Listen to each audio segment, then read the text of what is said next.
Hello everyone, आज की इस वीडियो में हम लोग समझेंगे क्रांतिक स्थिति क्या होता है, क्रांतिक कोण क्या होता है तथा पूर्ण आंतरिक परावर्तन क्या होता है। आज की इस वीडियो में हम ये टॉपिक कवर करेंगे, तो आप लोग इसको ध्यान से समझिएगा। हमारे पास तीन फिगर बना हुआ है, एक यहाँ पे है, दूसरा यहाँ और तीसरा यहाँ पे। ठीक है, आपको याद रखना है कि प्रकाश सघन माध्यम से विरल माध्यम में प्रवेश कर रहा है। किसमें?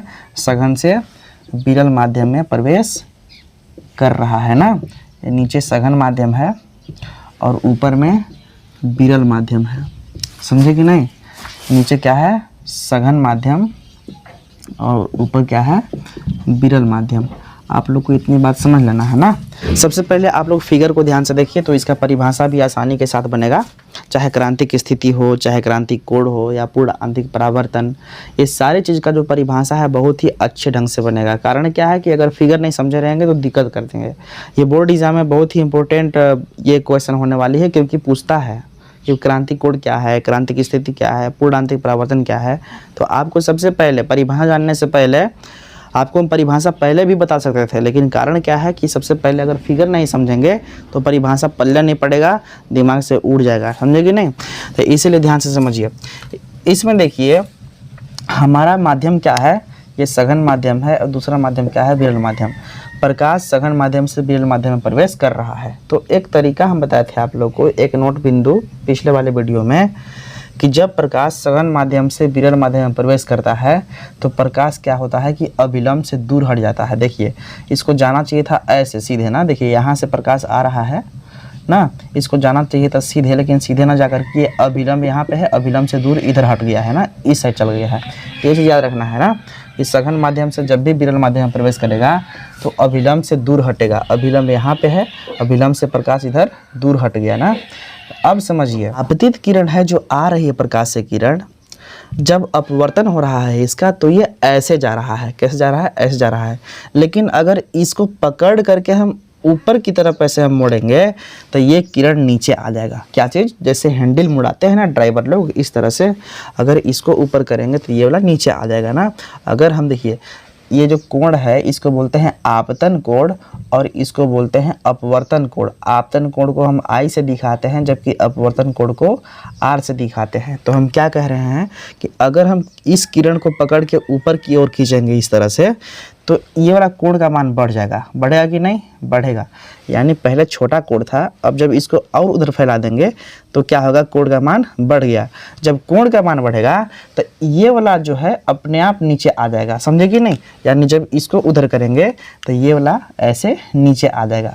नीचे जब आया, देखिए दूसरा फिगर में आ गया है, यानी जब इसका मान बढ़ा, यानी इसको जब उधर ढकेले तो दूसरा माध्यम में जो किरण यहाँ पे जा रहा था, किरण ये आ गया ये इस तल के पास। ये जो तल है यहाँ पे देखिए, इस तल से गुजर रहा है प्रकाश से किरण, गुजर रहा है कि नहीं? यानी कि जब दूसरा स्थिति में क्या हुआ है कि इस किरण को पकड़ के खींच दिए हैं ऊपर और जो ये किरण है ये आ गया है नीचे और इस तल से होते हुए यहाँ पे जा रहा है, समझे कि नहीं? जा रहा है। यानी जैसे ही ये आपतन कोण का मान बढ़ा, यानी जब इसका मान बढ़ाए हम, ठीक है, तो जो अपवर्तन कोण है इसका भी मान बढ़ गया, इसका ही मान बढ़ गया, ये हो गया ऐसे, समझे कि नहीं? तो देखिए पहले हमारा ऐसे जा रहा था प्रकाश की किरण, लेकिन अब नीचे आ गया और इस तल को छूते हुए जा रही है ना। और इस पर अगर ध्यान से देखेंगे तो इस पर 90 अंश का कोण बना रहा है। कितना? 90 अंश का कोण बना रहा है। जो अपवर्तन कोण का मान कितना हो गया है इस बार? 90 अंश हो गया है। 90 अंश का मतलब अगर इस तरह से है तो हम मानेंगे 90 अंश को कोण बन रहा है ना। देखिए यहाँ पे सीधे जा रहा था, लेकिन इसको जब नीचे आ गया प्रकाश से किरण तो क्या होगा? यहाँ पे कोण कितना बनाने लगा? 90 अंश बनाने लगा। ठीक है, अब देखिए थोड़ा सा और बढ़ाएंगे मान। सबसे पहले हम क्या कर रहे थे? इसको ऊपर खींच रहे थे तो ये नीचे आ गया, आया कि नहीं? अब इसको और बढ़ाएंगे, ठीक है। जब इसको और ऊपर करेंगे तो ये और नीचे आ जाएगा, आ जाएगा कि नहीं? जब इसको और ऊपर करेंगे, यानी कि जब आपतन कोण का मान और बढ़ाएंगे हम, आपतन कोण का मान और जब बढ़ाएंगे तो जो अपवर्तन कोण है इसका मान और बढ़ जाएगा, यानी अब प्रकाश आ जाएगा और नीचे। तो यहाँ पे देखिए इसको और उधर जब ढकेले हैं ये किरण को तो क्या हुआ है कि अभी प्रकाश की किरण जा रहा था सीधे, लेकिन वो आ गया नीचे, समझे कि नहीं? सबसे पहले से ड्राइवर लोग जो करते हैं ना, गाड़ी ऐसे घुमाते हैं, उसी प्रक्रिया से इसको समझना है थोड़ा सा ना। तो उसी प्रक्रिया से अभी देखिए प्रकाश की किरण ऐसे जा रहा है तो ऐसे मुड़ गया है, जब इसको ऐसे खींचेंगे तो ये थोड़ा नीचे आ जाएगा, आ गया नीचे ना। जो ऐसे प्रकाश जा रहा था यहाँ पे ऐसे जाने लगा, अब इसको और ऊपर करेंगे तो ये और नीचे आ जाएगा। तो और ऊपर जब हो गया तो जो प्रकाश की किरण ऐसे जा रहा था सीधे इस तल को छूते हुए, अब छूते हुए ना जाकर के ये अपने ही माध्यम में वापस लौटने लगा। यानी जब इसका मान और बढ़ा दिए हम तो क्या हुआ कि प्रकाश और किरण अब उस पर जाइए नहीं कर रहा है, अपने ही माध्यम में वापस लौट जा रहा है। जिस माध्यम से जा रहा है उसी माध्यम में लौट जा रहा है, यानी सघन माध्यम में से जा रहा है ना प्रकाश की किरण, यानी सघन माध्यम से जा रहा है और सघन माध्यम में ही लौट जा रहा है। तो अब समझिए परिभाषा अब बनेगा, इतना समझ में आ गया ना, तब बनेगा परिभाषा। कैसे बनेगा भाई? अब समझते हैं हम क्रांतिक स्थिति, इसका परिभाषा अब लिख लेंगे। क्या है देखिए, तो ध्यान से देखिए, ये नॉर्मल फिगर है, यहाँ से प्रकाश जा रहा है तो उधर प्रवेश कर रहा है। इस बार क्या हुआ है इस फिगर में कि इसका मान जैसे बढ़ा है तो ये किरण यहाँ पर आ गया है ना। तो अब इसी फिगर को देख करके हमारा बनेगा परिभाषा क्रांतिक स्थिति का। तो ध्यान से समझिए क्रांतिक स्थिति किसे कहेंगे, ठीक है। इसको हम आपतन कोण बोलेंगे, जबकि इसको अपवर्तन कोण बोलेंगे, ठीक है। ऐसा लिखेंगे कि अगर हम आपतन कोण का मान इतना बढ़ा दें कि अपवर्तन कोण 90 अंश हो जाए। क्या चीज़? अगर आपतन कोण का मान इतना बढ़ा दें कि अपवर्तन कोण 90 अंश हो जाए, अर्थात जो अपवर्तित किरण है ये दोनों माध्यमों को अलग करने वाले तल को छूती हुई निकले, तो इसी की हम स्थिति को क्रांतिक स्थिति कहते हैं। क्या चीज़? फिर से समझिए, अगर हम आपतन कोण का मान इतना बढ़ा दें कि अपवर्तन कोण का मान 90 अंश हो जाए और जो अपवर्तित किरण है दोनों माध्यम को अलग करने वाले तल को छूती हुई निकले, तो इसी स्थिति को हम बोलते हैं क्रांतिक स्थिति, ठीक है।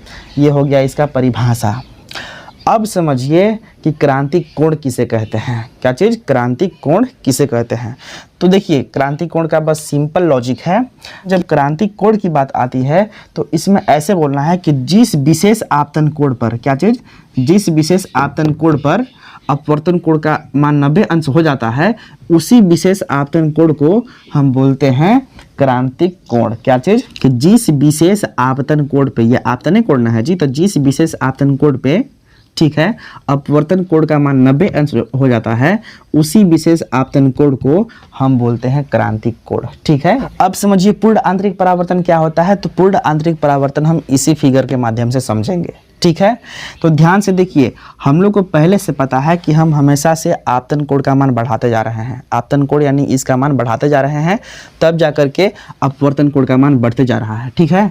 तो ध्यान से देखिए, हम पूर्ण आंतरिक परावर्तन को परिभाषित करेंगे कैसे। तो इसमें ऐसा लिखेंगे या ऐसा बोलेंगे कि आपतन कोण का मान इतना बढ़ा दिया जाए। क्या चीज़? आपतन कोण का मान इतना बढ़ा दिया जाए कि अपवर्तित किरण दूसरे माध्यम में न जाकर के अपने ही माध्यम में परावर्तित होने लगे, ठीक है, परावर्तित होने लगे।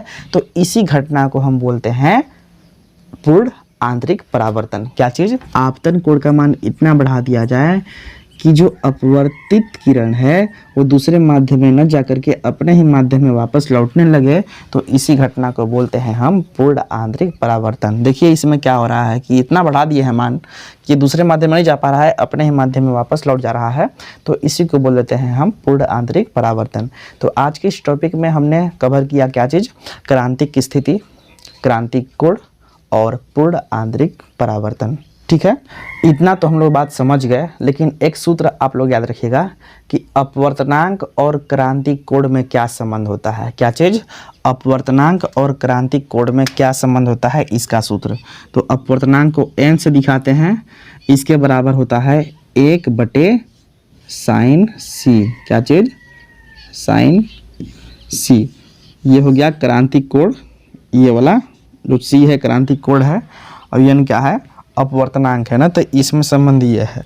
आज के इस टॉपिक में हम कवर किए क्रांतिक स्थिति, क्रांतिक कोण और पूर्ण आंतरिक परावर्तन। तो आज का ये वीडियो आप लोग के लिए कैसा रहा, आप लोग कमेंट के माध्यम से हमें बताएंगे, ठीक है। तो हम मिलेंगे नेक्स्ट वीडियो में। प्रकाश के जो पूर्ण आंतरिक परावर्तन है इसका उदाहरण के साथ मिलेंगे। इसके साथ हम जानेंगे मृग क्या होता है, मरीचिका क्या होता है ना। इसके अलावा जानेंगे प्रिज्म क्या होता है, प्रिज्म कोण क्या होता है, और प्रकाश का वर्ड विषय पर क्या होता है, टोटल चीज़ जानेंगे धीरे धीरे। तब तक के लिए आप अपना ख्याल रखिए और ध्यान से पढ़ते रहिए। थैंक यू सो मच, मिलते हैं नेक्स्ट वीडियो में, तब तक के लिए आप अपना ख्याल रखिए।